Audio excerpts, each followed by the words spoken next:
everyone, this is Stephanie, one of your favorite crafty librarians for the Sterling Heights Public Library. Today we're giving you a special edition of Arts and Eats, and I decided to have my daughter Madison, who has decided not to go to bed yet, to join us today. She is one of 3 kids that I have. Go ahead and say hi, Madison. Hi. So she's going to help me make an ice cream cake. So that is going to be the Eats part of our Arts and Eats special edition today. So we're going to make an ice cream cake, and what you're going to need is ice cream sandwiches. And so these are the ones already individually wrapped. You're going to want some Cool Whip, and I'll go ahead and give you the idea of how much we'll need once we start working. You'll want some type of Tupperware bowl because you are going to put this back into the freezer so everything can kind of harden again before you go to eat it. And then you want your favorite type of candy bar. So I always learned this recipe with Heath bars, but you could use really any type of candy bar that you like, and then you're going to want some chocolate syrup. So let's go ahead and get started. Okay, so we already did the first step of the cake just because we had to unwrap all the sandwich bars. So you can see here in the Tupperware, I've just laid the sandwich bars out towards the bottom, and I bought a box of 24 but ended up only using 13. But it'd be great for the next time you want to make another cake, or if you have a bigger Tupperware bowl. It's up to you what you want to do. You can always obviously fill it as much as you can, or even if you have a really nice thick one, I've seen some people make 2 layers of the sandwich bars. So once you get the sandwich bars down there, you're going to take your Cool Whip, scoop it out,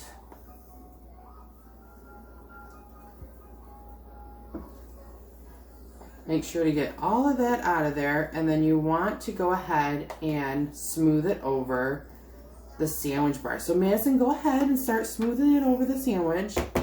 There you go, good job. So you can see this is a good food craft that you can do with the kids. And you would want to let the Cool Whip maybe sit a little bit longer than I did. I let it sit for maybe 10 minutes, but just kind of get it so it can smooth very well across the sandwich bars. And this is just your 1 layer. So you can see the one spreads pretty decent. I'm going to put a second one here as Madison. You keep spreading, okay, honey? Mm-hmm. All right. And just maybe like that half there. Let's hope we can get it with that one. Mm-hmm. Oh, yeah, you need more over there. Good job. Right there, too. Oh, yeah, right there, too. And then that kind of helps fill in all the cracks that you might have had with the spaces of the sandwich bars. And this is a nice, quick ice cream cake you can make instead of going to the stores. Yeah. This will be the first time that Madison and her sister Samantha will be able to enjoy one of these, but something I used to make a lot when I was, well, before the kids were here. All right, so what you'll want to do next is take these, yes, it's the Heath bar. Yeah. So you're going to take your favorite candy bar and you're going to blend it up. I like to blend it up. You can choose whatever consistency you want. And then what I usually will do is just make sure every little piece can get on there. And depending on if you want to make it really heavy in the middle or what, you're also going to want to use this towards the top so it makes it look really nice. Okay, we're going to let that be, Madison. And then we're going to take the chocolate syrup. Yeah, lots of chocolate syrup? Okay, she said lots of chocolate syrup. So we're going to go ahead and put the chocolate syrup on. Ooh, does that look good? All right. I think we could share this with Abby and Ellie next door. What do you think? Yeah. Okay. All right. Yeah. All right. So then what you're going to do is now you're going to have your next layer of the Cool Whip. Looks good, doesn't it? Now, if you are maybe a little bit more conscious of what you're eating and you don't want the second layer, you can definitely go without that second layer. But I just try to mix it as good as possible on there. And this is where the soft, try to get a little bit, there you go. Where the softer Cool Whip makes it a little bit better. Good job, Madison. Ooh. Okay, so let me go ahead and grab the next Cool Whip. So I'm using 3 in this one. You could use a possible 4th if you have a larger. Oh, you're doing a great job. And you can even, like I said, just leave the cake as is. Now, if I was doing this myself, the part that Madison's doing there would be just done a little bit neater because I'm already going to put more of the flavors on top. But if you're having fun with the kids, let them decorate it the way they like to decorate it, make it look neat. Oh, that looks good, Madison. You're doing a great job. Are you ready to eat this tomorrow? Even Abby's right there. Yeah, Amy and Abby and Ellie next door. Mm-hmm. All right. And then what about your sister? Mm-hmm. Yeah. You too. Me too. And Dad probably too. Papa. And Papa? Oh, wow. Auntie. Oh, and Aunt D? Oh, so everyone wants the cake. All right, ready? This is going to be the last covering. So we have a lot left here. So we're going to cover it on up. I did. Yes, all of them. Now, what do you think? Should we put some more chocolate syrup on this? Yep. Okay, so I'm not going to go do as much though, okay? So just a nice little layer of chocolate syrup. What? All right. And then, oh, don't go ahead. Nope, we're all set there. You can go ahead and lick that if you want. And then what you're going to do is just put your top on and put that into your freezer and just at least let it sit like 30 minutes, not even an hour, and then it'll just all harden back up all together. And I guarantee it will taste so good. So that is the eats part of that. And next up for the arts, we will be making an abstract art piece. What do you think? Really nice, huh? All right, well, I hope you enjoy this segment of the eats and we're on to the arts. Okay, so let's go ahead and get started. This is my board that I am going to be working with today, and it's a canvas board that I was able to pick up from the dollar store. They have a variety of different ones. This one's more of a flat, but you can definitely get some, I believe, that have more of a backing to it, so you'll be able to hang it possibly a little bit better. So I've placed the washi tape already down onto the board, and that's going to allow for us to take the washi tape off and have an abstract piece. So you won't see the washi tape in your final result, so you can pick any one. I just picked a pattern that was kind of cool at the dollar store. What I'm going to do is I have some colors already picked out, and I would like to mix some colors. So I have a good portion of my white, some blues, a purple, more of a, well, they call it Key West, but I would consider it kind of like a teal, and then I love pink, so I went with a hot pink. I am going to take one of my not so good paint brushes and just take a nice big portion of white paint, because I don't want to mix my white paint if I don't have to with a color already. I like to do that in the middle, and I've gotten these particular palettes at the dollar store too. And I'll take a good portion of my blue, and I just kind of want to make it just a little bit lighter of a blue. And I'm not too worried about having enough, because I can always try to color match it as best as possible once I actually get something mixed up. So once I get this mixed up, I just have to select a place that I'm going to put this down. And this here looks good. Nice thing about when you're painting for this, you don't have to be too neat because you have the washi tape there protecting the other portions of the canvas. The only thing that you would have to watch out for is your table, which this is just one of my crafting tables. So to me, I just don't worry too much and wipe it up when I'm done. I usually like to make sure if I do different type of strokes throughout the pattern, I will then go over the whole thing in one solid stroke from one piece of the washi tape to the other. Because when it dries, sometimes you will be able to see the patterns of which you use the paint. Now, if you don't think it's on thick enough, once you're done, you would be able to obviously just go back over it. But one thing you want to make sure you have with you is a cup of water and some paper towels so that you would be able to dry your brush off, wash it, and not have to continuously get up. So I don't have a whole lot of color, so I'm going to actually do this color in another spot.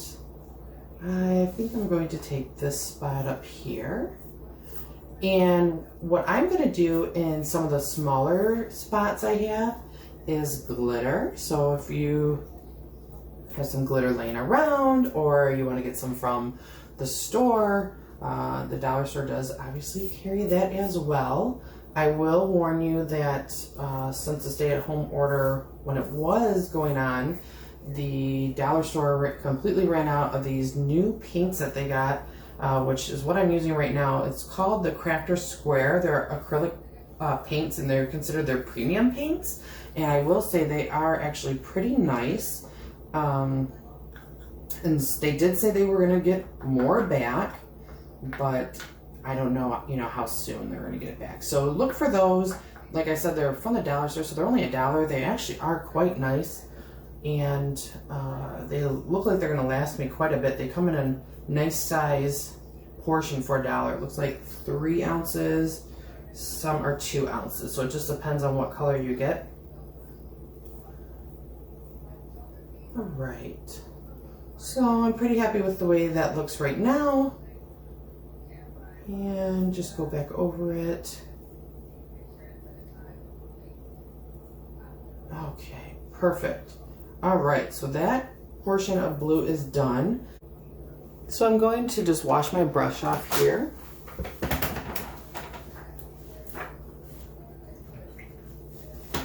Like I said, it's just nice to have that water next to you. I always usually put it in some type of coffee mug and then just make sure the coffee mug's cleaned very well, but this is what I had handy, was a little Tupperware bowl. All right, so let's see. I'm gonna go with the teal. I think I'm gonna do teal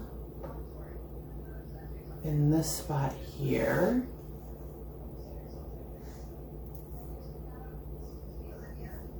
And you may, like I said, need to do more than one coat.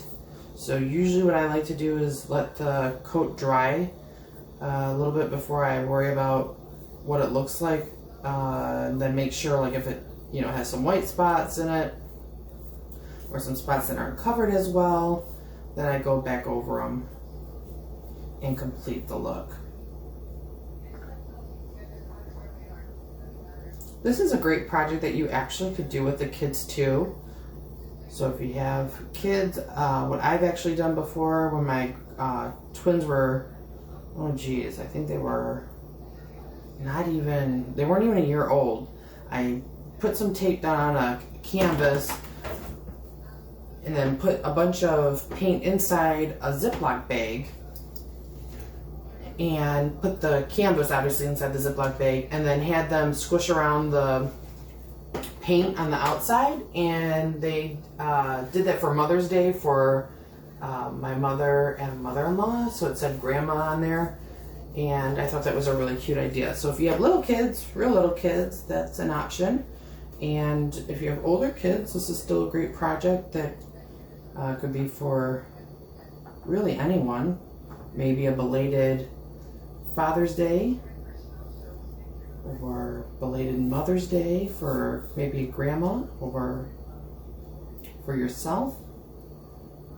And I think it's always important when you do something like this that you definitely date the back so that when they get older, they can see things that they've done. Now just make sure that you rinse out the brush really well and dry it a little bit better than I just did here. It's kind of making the paint run just a little thin. So this probably will definitely need a second coat. It's usually a lot thicker.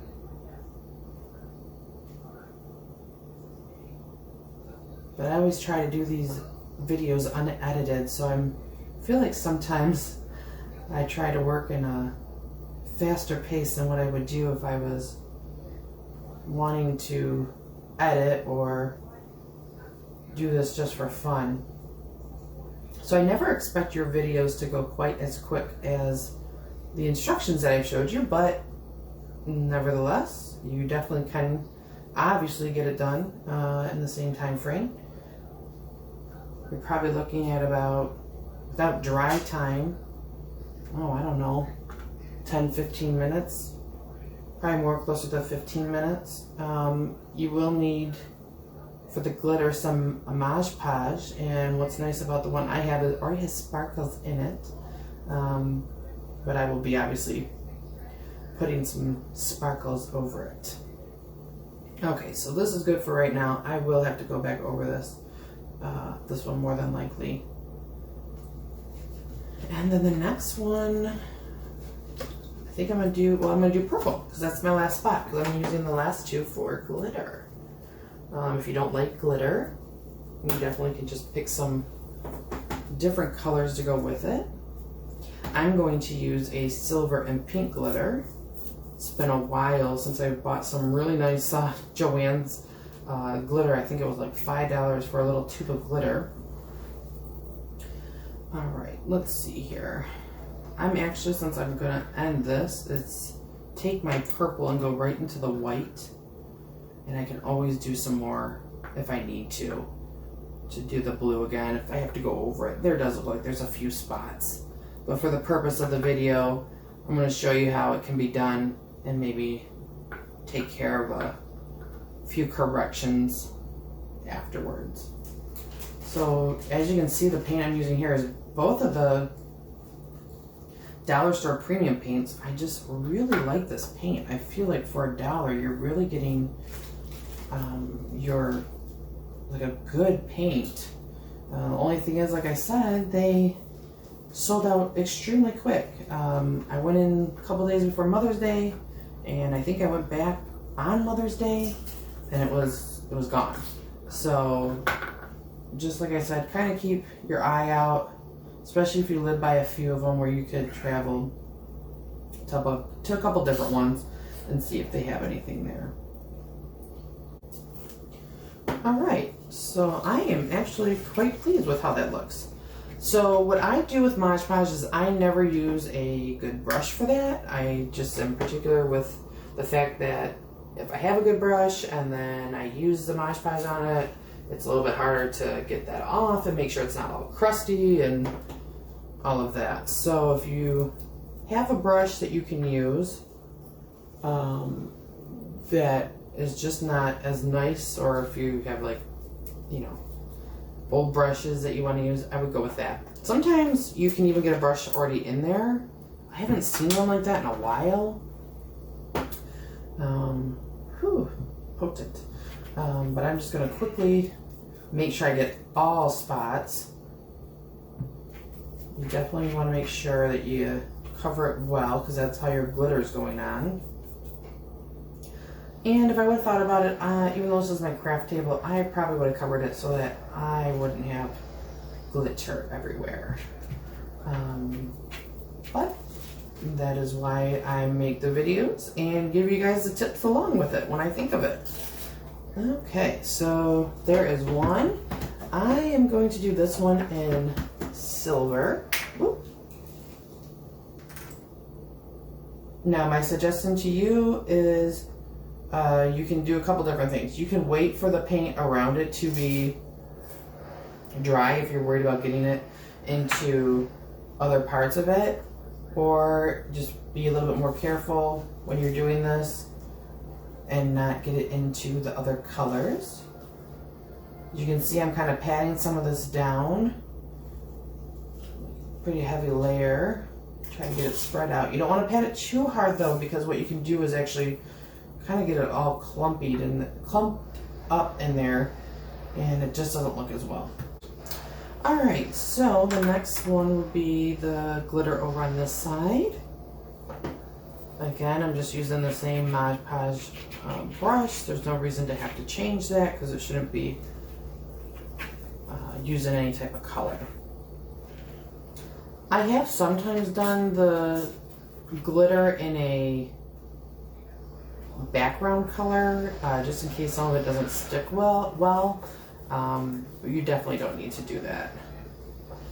And as you can see, I'm not doing it here. And it doesn't need to be a very heavy amount of the glue, but definitely make sure that you get as much of that covered as well as possible, so that when you go to lay the glitter down, you're not missing pieces of it.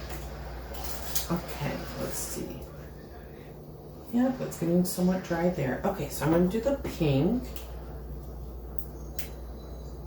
This was my very expensive glitter that I don't even know what I bought it for, but didn't even use it.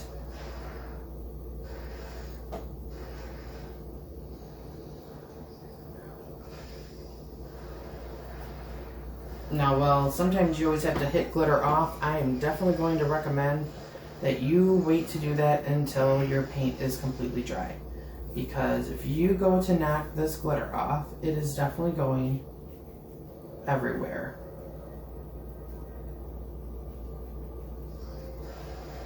And it might take your glue to harden a little bit later, but your glitter should stick onto that. So you definitely can remove the washi tape and stuff if you notice that that's not completely dry.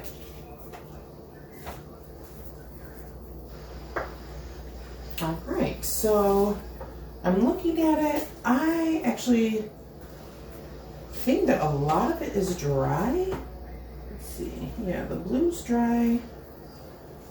Pink is probably not completely dry because I had to touch it up. But it looks like the green is dry and the purple's on the drying side. So what I'm going to do is I'm going to let it dry for a little bit longer and come back and show you the finalized piece.